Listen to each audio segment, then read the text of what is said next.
అవి పురాణాలు. అవి పురాణంలో కొన్ని వాస్తవాలతోటి కొన్ని అవాస్తవాలతోటి ప్రజలకు అర్థం కావడానికి ఆ గ్రంథకర్తలు రాసుకుంటూ అట్రాక్ట్ చేయడానికి అన్ని రాసుకుంటూ వచ్చారు. అవి ప్రమాణం మనకు కావు. ప్రమాణం అనేటప్పటికి ఏది ప్రమాణము? వేదమే ఈశ్వరీయము, వేదమే ప్రమాణము. వేదానికి భిన్నముగా ఎక్కడ ఏది ఉన్నా సరే ఓ నమస్కారం పెట్టి నీకు వాళ్ళతో డిస్కషన్స్ అనవసరం, పక్క చూసి పడేయడమే. ఎందుకు తలనొప్పి? వాళ్ళకి అది అర్థం కాదు, ఇది అర్థం కాదు, దాన్ని దీన్ని దాన్ని కలుపుకొని బుర్ర ఖరాబ్ చేసి పడేస్తారు. ఒక అన్నం పెట్టి ఊరుకోవడమే, పక్క పెట్టేయడమే. మరి ఈ విధంగా చైతన్యమైనటువంటి దేవతలు, మనమందరూ చైతన్యమైన దేవతలు. ఈ చైతన్యమైన దేవతలు ఎవరు వచ్చారు? ఈ కోవకు చెందిన వాళ్ళు వచ్చారు. బాగుంది. మరి చైతన్య దేవతలు కాకుండా జడ దేవతలు ఉన్నవి కొన్ని. జడ దేవతలు, ఈ జడ దేవతలు ఏమిటి? ఇవి ఎలాగ ఉంటాయి ఈ జడ దేవతలు అంటే? జడ దేవతలు మనకి 33 వస్తాయి. ఈ 33కి భక్తి మార్గంలో వాళ్ళు పౌరాణికులు కావచ్చు, కొన్ని ఆధ్యాత్మిక సంస్థలు కావచ్చు, వాళ్ళకు అనుగుణంగా దీన్ని కన్వర్ట్ చేసుకొని వాళ్ళు చెప్పుకుంటూ పోతున్నారు. ఇది నిషిద్ధము వేద ప్రమాణానికి. 3 కోట్ల దేవతలు, 33 కోట్ల దేవతలు అని అవిద్యతతో, జ్ఞాన శూన్యతతో వాళ్ళు జ్ఞానం ప్రజల మధ్యకి తీసుకెళ్ళిపోతున్నారు. అది ఖండన మనం జరిగిపోతుందే.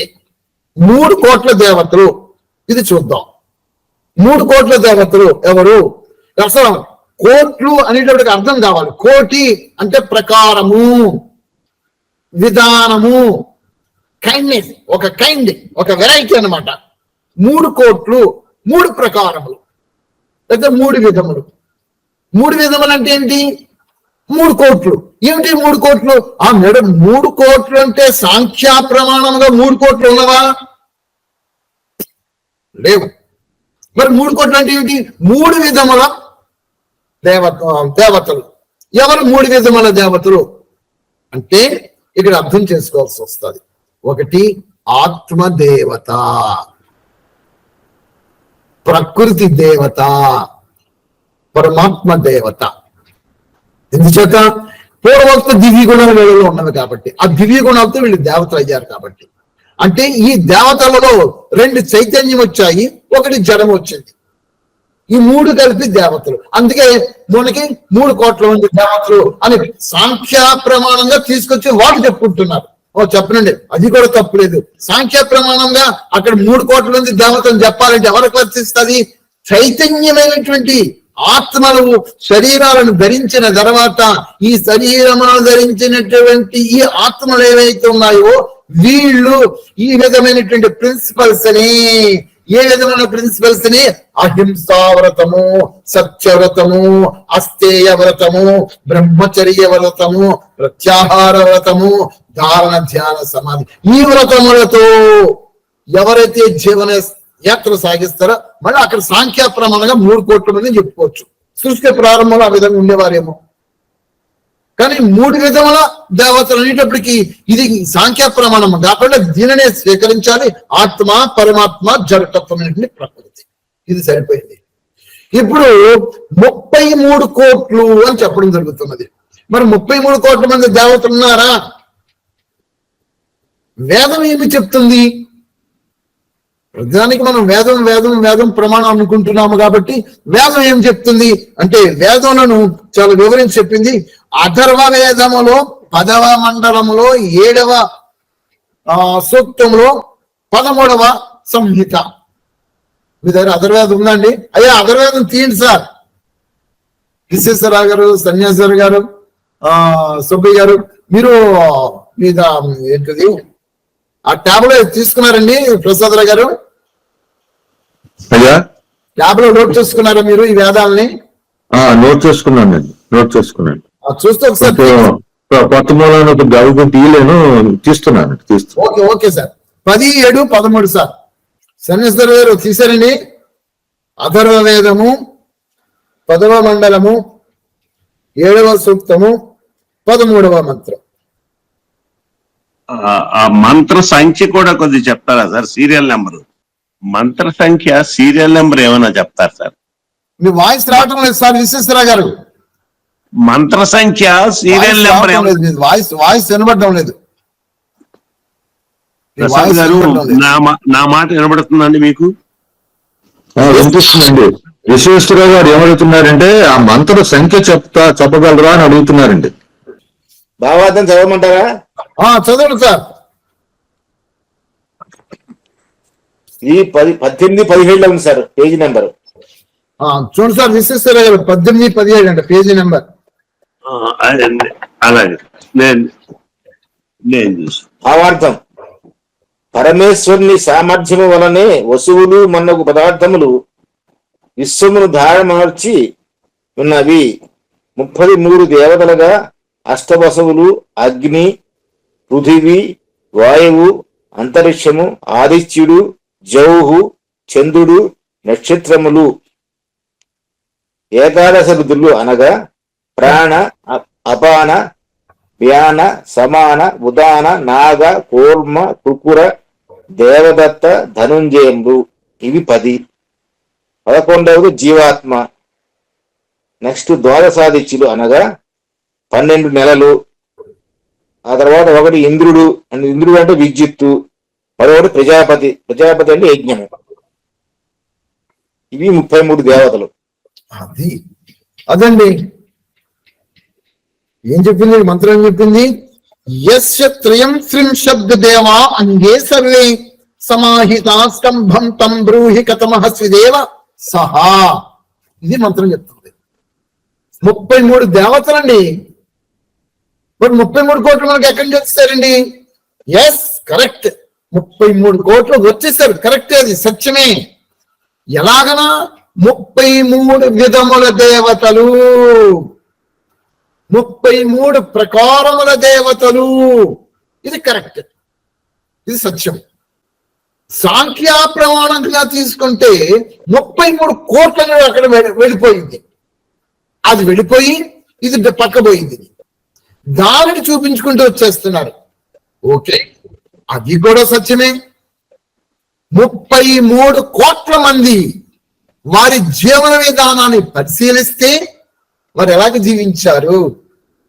పరమాత్మని యొక్క విధులతోటి, పరమాత్మని యొక్క ఆజ్ఞలతోటి, పరమాత్మ యొక్క శాసనములతోటి, నియమములతోటి, వేద విహితమైన కర్మలు చేసేటటువంటి వారు అయి ఉన్నారు. ఆ విధంగా అనుకోవచ్చు. మరి మనం చూసామా, చేసామా? ఆ 33 కోట్ల మంది దేవతలండి, ఇదిగోండి వీళ్ళు అని చెప్పేసి ఏ ప్రమాణం చెప్తున్నాము? ఏ ప్రమాణంతో చెప్తున్నాము? ప్రమాణాలు కనబడటం లేదు. కానీ 33 కోట్లు అంటే ప్రమాణాలు కనబడుతున్నవి. ఏమిటో 33 కోట్లు? వేద ప్రమాణమే మనకి. వీళ్ళు దేవతలు. వీళ్ళు ఎలాంటిది, ఎలాగయ్యారు? అష్టవసువులు, ఏకాదశ రుద్రులు, ద్వాదశాదిత్యులు, ప్రజాపతి, ఇంద్రుడు. వీళ్ళు ప్రజాపతి అంటే యజ్ఞం వస్తుంది, ఇంద్రుడు అంటే విద్యుత్ వస్తుంది. ఇవన్నీ దేనికంట? జీవుడికి ఇవన్నీ కూడా ఉపయోగపడతాయి. అందుచేత ఇవి పూర్వోక్త దివ్య గుణములని చెప్పడం జరిగినది. కాబట్టి వీడికి దేవతలు అని చెప్పడం జరిగింది. ఇవి 33. ఈ 33 దేవతలు ఉన్నారు. మరి దేవతలందరూ పూజించారన్నారు. ఈ చెప్పేటటువంటి జ్ఞానములను అవగాహన లేకుండా, క్లారిటీ లేకుండా చెప్పేస్తున్నారు. వినేటటువంటి వాళ్ళందరూ కూడా వాళ్ళకి అమాయకత్వంతో వీడు చెప్పింది సత్యం అనుకుని నిజం అనుకుంటూ ఆ విధమైన తిరిగి బ్రహ్మజాలంలోనికి వెళ్ళిపోతున్నారు. అంటే ప్రజలకు ఒక విధమైన భ్రాంతి, భ్రమలు కలిగించే జ్ఞానం బోధిస్తున్నారు. ఇప్పుడుండే చెప్తాము. పూర్తి క్లారిటీ తోటి ప్రజల మధ్యకి జ్ఞానం వెళ్ళటము లేదు. ప్రియ ఆత్మ బంధువులు, ప్రేక్షక మహాశయులు, మీరు చేసేటువంటి విధానములో క్లారిటీ మీకు ఉన్నదా? ఇక్కడ ఈ ఆధ్యాత్మిక సంస్థ శైవమతం సిద్ధాంతం తీసుకోండి, లేదా ఇప్పుడు మీరు చెప్పినటువంటి సిద్ధాంతం తీసుకోండి. మొట్టమొదటలో ఫౌండర్ అనేటటువంటి వాళ్ళు ఎవరైతే ఉన్నారో వాళ్ళ యొక్క మనోభావము, మనోభావ జాలము, వాళ్ళ ఇంటలెక్ట్ నిరాకార, నిర్గుణ, నిరంజన పరమాత్మతో ఉండేది.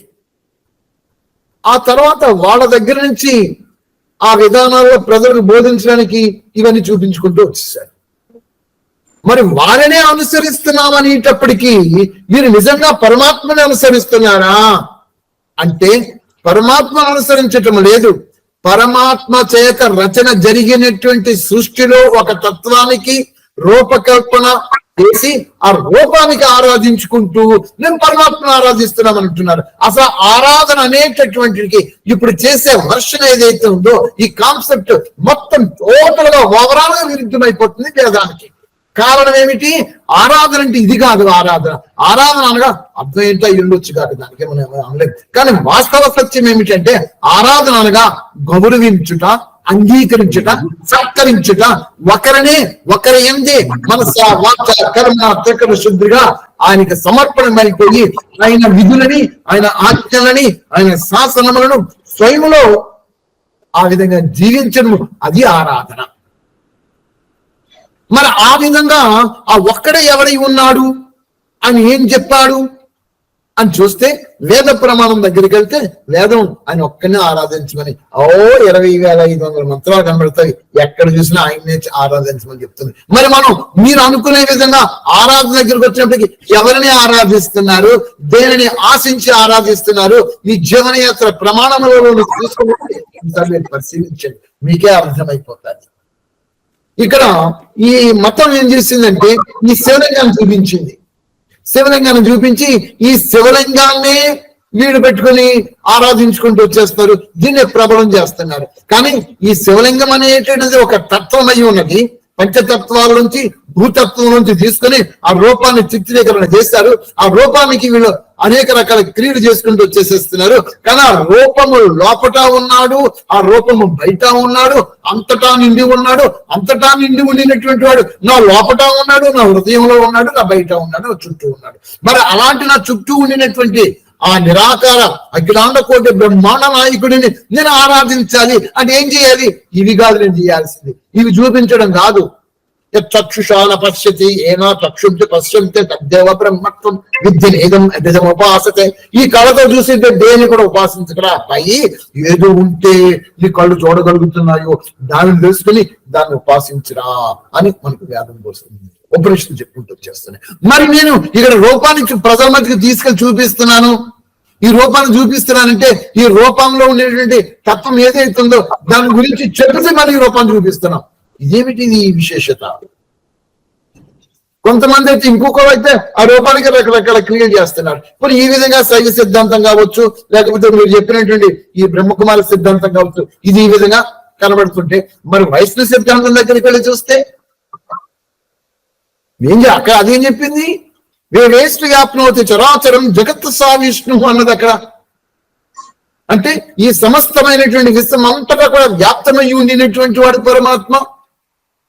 సర్వ జీవులను పోషిస్తూ నియంత్రిస్తూ వాళ్ళ కర్మ ఫలమును వాడికి ఇస్తూ చూసేటటువంటి వాడు పరమాత్మ. ఇలాంటి పరమాత్మ వ్యాపకత్వాన్ని సూచించేటువంటి పేరు విష్ణువు. మరి వ్యాపకత్వాన్ని సూచించేటటువంటి విష్ణుడే పదానికి ఓ రూపం తీసుకొచ్చాడు. ఏమే రూపం ఉందండి, ఓకే ఒప్పుకుందాం, రూపం ఉంది, కరెక్టే ఒప్పుకుందాం, చూపించండి ప్రమాణం.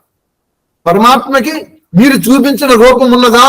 చూపించండి ఒక్క రూపం ఎక్కడ సరే వేదాలలో. మరి లేని రూపాన్ని మీరు ఎలా చూపిస్తున్నారు? అడగాలి కదా. ఎవరు అడగం. దేవుడు అంటే భయం, సెంటిమెంట్లు, ఫీలింగ్స్. అమ్మో ఏమైపోతారు, ఎక్కడ పోతారు, ఎక్కడికి పోరు, ఏమో అవరు. మీ ఆ విధమైన భ్రమజాలలోనికి, భ్రాంతులోనికి మీరు వెళ్ళిపోయి దేవుడు ఏంటో పెద్ద భయంగా సృష్టి పెట్టేసేసుకున్నారు. అసలు దేవుడికి మనకి సంబంధం ఏంటంటే ఆయన మన తండ్రి. తండ్రి ఎలాగయ్యాడు? ఈ శరీరాన్ని సృష్టించింది ఆయనే. శారీరకంగా తీసుకుంటే ఆయన తండ్రి అయ్యాడు. జ్ఞాన ప్రమాణంగా తీసుకుంటే జ్ఞానాన్ని ఇచ్చినవాడు కూడా తండ్రి. ఈ జ్ఞానం బోధించినవాడు ఆయనే. జ్ఞాన ప్రకారంగా ఆయనే తండ్రి అయ్యాడు. ఈ శరీరాన్ని నిర్మించి మనకి ఇచ్చినవాడు ఆయన అయి ఉన్నాడు. ఈ విధంగా ఈ వ్యక్తలోకంలో మనం ఉన్నాము కాబట్టి ఆ పరమాత్మను తండ్రిగా స్వీకరించాలి.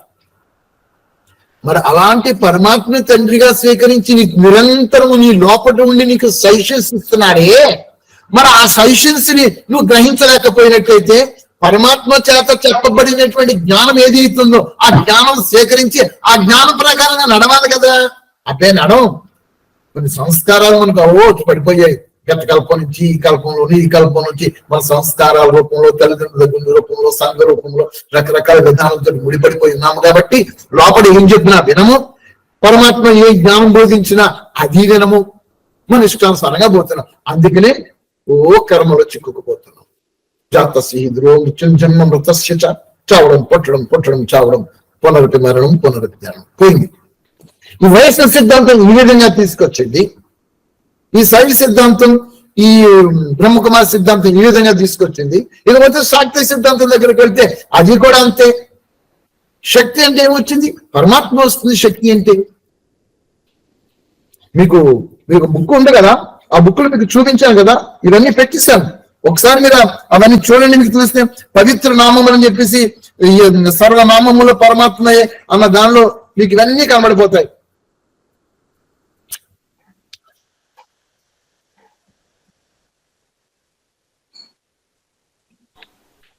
విశ్వేశ్వరరావు గారు 2850 మంత్ర సంఖ్య. అవును, తీశాను. ఓకే, 2850 అంట. విశ్వేశ్వర గారు కనబడిందా సార్? చూశాను సార్, ఫాలో అవుతున్నాను. చెప్పింది ఫాలో అవుతున్నాను.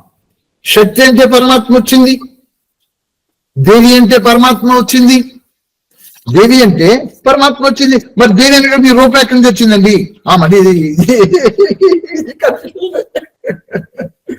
శక్తి అనేటువంటి పదము ఏ విధంగా ఈ తాళంలోంచి ఉత్పన్నమవుతుంది, ఆ శక్తి అనే పదానికి శబ్ద అర్థం ఏది వచ్చింది అంటే సూత్రాల దగ్గరికి వెళ్ళాలి.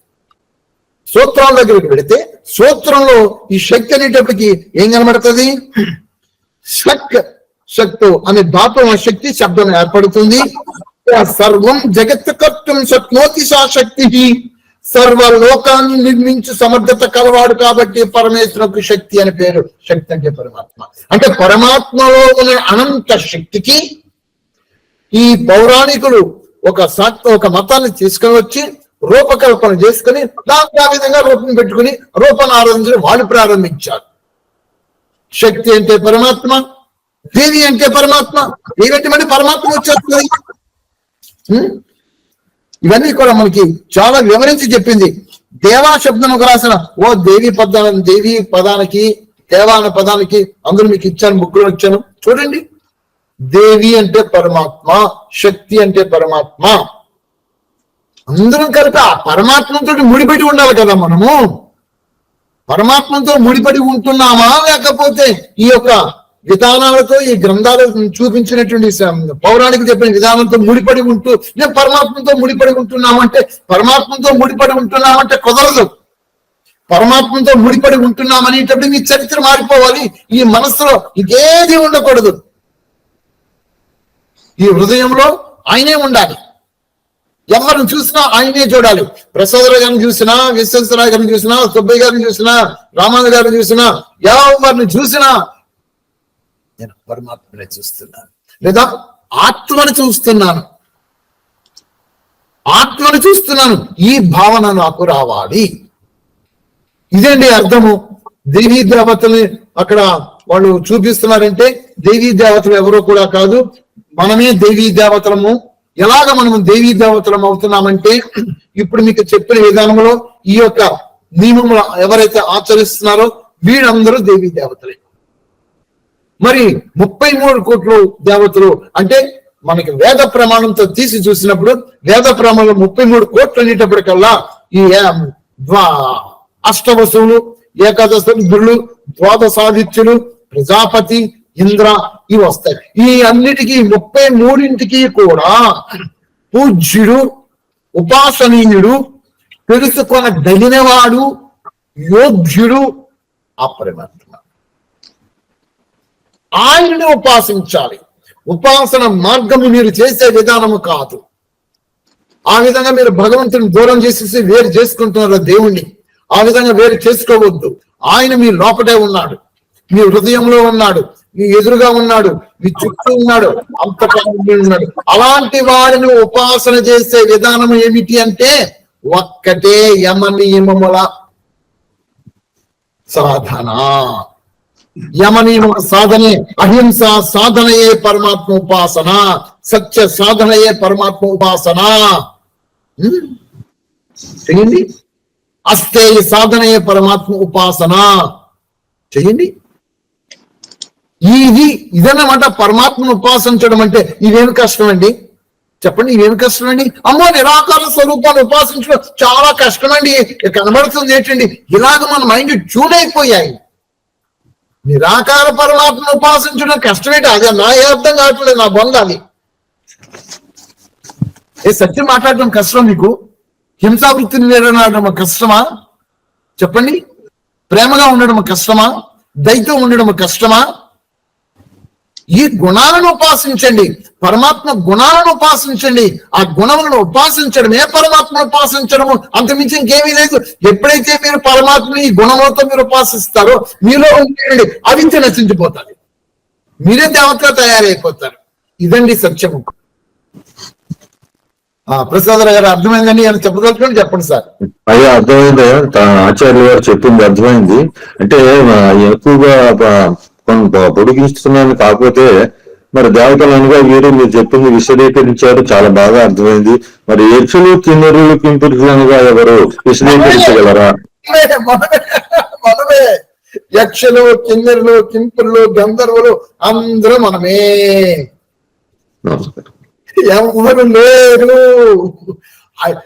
మానవ జాతిలోని ఒక్కొక్క వర్గము విశదీకరించుకుంటూ వస్తే మనమే యక్షులుగా మారుతాము, మనమే కిన్నెరులుగా మారుతాము, మనమే గంధర్వులుగా మారుతాము.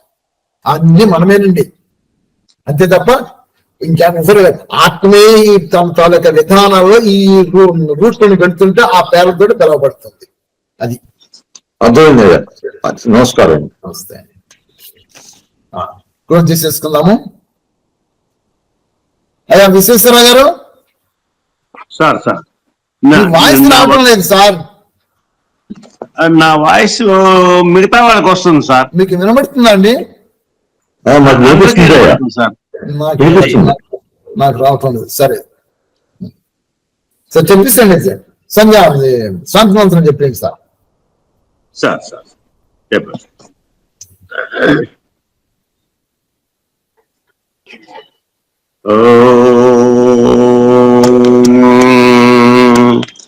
జౌ శాంతి.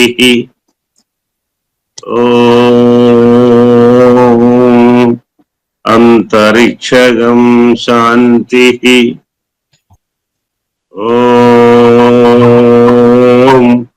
పృథివీ శాంతి.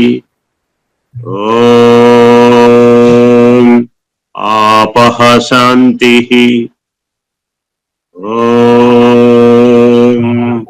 ఓషధయః శాంతి. వనస్పతయః శాంతి. విశ్వే దేవాః శాంతి. బ్రహ్మ శాంతి. సర్వగం శాంతి. శాంతిరేవ శాంతి. సామా శాంతిరేధి.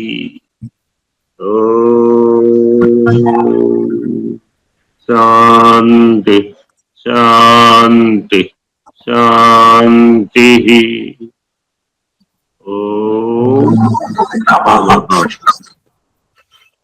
అందరికీ నమస్కారం అండి. మళ్ళీ రేపు కలుద్దాం. Have a good day. Thank you.